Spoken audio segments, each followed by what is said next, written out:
उसने देखा होगा कि गीता के बारे में, गीता के जो ध्यान है उसमें व्यासदेव ने जो श्लोक लिखे उसमें एक श्लोक आता है, उस श्लोक मुझे याद आ रहा है। कहा है उसमें, मूकम करोति वाचालम पंगुम लंघयते गिरिम यत् कृपा तमहं वंदे परमानंद माधव। हे भगवान, तुम्हारी कृपा से लंगड़ा पहाड़ पर चला जाता है और गूंगा बोलने लगता है। उसका उत्कृष्ट उदाहरण है अरुणिमा सिंह।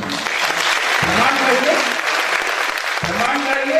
ये श्लोक तो 5000 साल पहले व्यासदेव ने लिखा था। उसको मालूम नहीं था कि अरुणिमा सिन्हा एक पैसे माउंट एवरेस्ट पर जाकर के उसको प्रमाणित करेगी, पर उसने प्रमाणित किया।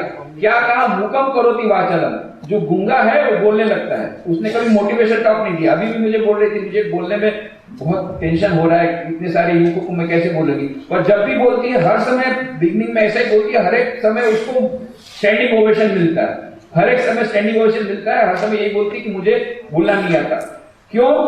क्योंकि वो मुकम करोति वाचालम, जब ईश्वर की कृपा से वो बोलती है तो उसको स्टैंडिंग ओवेशन मिलता है। तो ये उसकी भीतर की जो श्रद्धा है, उसके कारण, विश्वास के कारण ये होता है कि वो कभी बोली नहीं थी मोटिवेशन टॉक। आज उसको मोटिवेशन टॉक देने के लिए कितनी बड़ी बड़ी कंपनियां देश विदेश से बुला रहे हैं। देश विदेश से, केवल भारत में नहीं, बड़े बड़े विदेश से भी उसको बुला रहे हैं मोटिवेशन टॉक देने के लिए, जिसने जिंदगी में कभी मोटिवेशन टॉक नहीं दिया।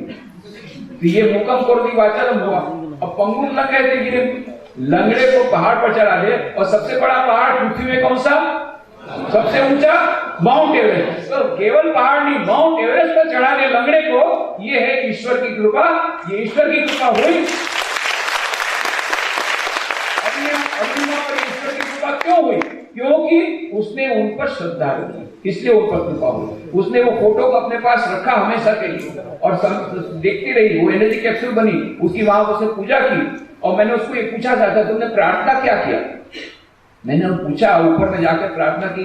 उसने बताया कि मैंने यही कहा भगवान को, भगवान ये स्वामी जी लोग क्या प्रार्थना करते हैं मुझे पता नहीं है, वो जो श्लोक बोलते वो श्लोक तुम ले लेना। बहुत होशियार बहुत है, बुद्धिमान बहुत है। श्लोक मैंने दिया है, वो याद नहीं करेंगे। बोले मैं यही बोलता था कि ये स्वामी जी लोग जो बोलते हैं वही ले लो। अभी भी शॉर्टकट करती है। दूसरी बात है, फिर मैंने कहा तूने भगवान को कहा कि मुझे ऑक्सीजन सिलेंडर दे दो?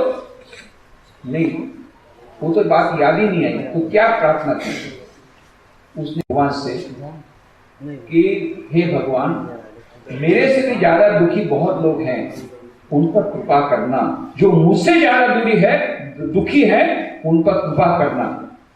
और अपने बचाने के लिए उसने कोई प्रार्थना नहीं की। आज वो जीवित है, उसको ईश्वर ने जो ऑक्सीजन सिलेंडर दिलाया, वो ब्रिटिशर के दिमाग में ऐसा डाला कि तू ऊपर मत जा, ऑक्सीजन सिलेंडर फेंक करके वापस आ। ये जो भगवान ने उसको मोटिवेट किया, उसका कारण क्या है? यदि अरुणिमा बोलती है भगवान मुझे बचाओ, तो शायद बचाते कि नहीं पता नहीं। पर अरुणिमा ने अपने लिए कुछ नहीं मांगा, यही कहा कि मुझसे ज्यादा अनफॉर्चुनेट बहुत लोग हैं। फिर मैंने कहा ऐसी प्रार्थना क्यों की? बोले मैं जब हॉस्पिटल में थी, कई लोग मेरे पास आते थे, मुझसे ज्यादा दुखी लोग थे। ये मेरे मन में तब आया और तो मैंने भगवान को यही कहा कि भगवान मुझसे ज्यादा जो लोग दुखी हैं उन पर कृपा करो। ये प्रार्थना, क्योंकि ये निस्वार्थ प्रार्थना अरुणिमा ने की ईश्वर को। तब ईश्वर को लगा जब ये भगवान जो ये बाकी लोगों के लिए इतना सारा सोचती है, तो मुझे उसके बारे में सोचना पड़ेगा, क्योंकि मैं उसके बारे में सोचूंगा, बचाऊंगा तो और दूसरों के लिए ज्यादा काम कर सकेगी। इसलिए उसको वापस लाएगी भगवान। तो उसने कहा ये बिल्कुल ठीक है, ये उसका पुनर्जन्म है, दूसरा जन्म है। दूसरा जन्म केवल सेवा के लिए दिया गया है। वो सेवा कर भी रही है और भी करती रहेगी। हम भगवान श्री रामकृष्ण देव, मां शारदा देवी और स्वामी विवेकानंद के चरणों में यही प्रार्थना करते हैं कि उसका विश्वास बना रहे, वो इसी प्रकार से उसका विश्वास भी बना रहे और उनकी कृपा उन पर बनी रहे। और उसकी जो महत्वाकांक्षा है वो तो छोटी छोटी महत्वाकांक्षा। बाकी लोग कहते हैं ना स्काई इज द लिमिट। मैंने उसको अरुणिमा को बोला है sky is not the limit. Sky is not the limit. So what is the limit? Swami Vivekananda का कहना है you have to go beyond sky. You have to go beyond space. You have to go beyond time.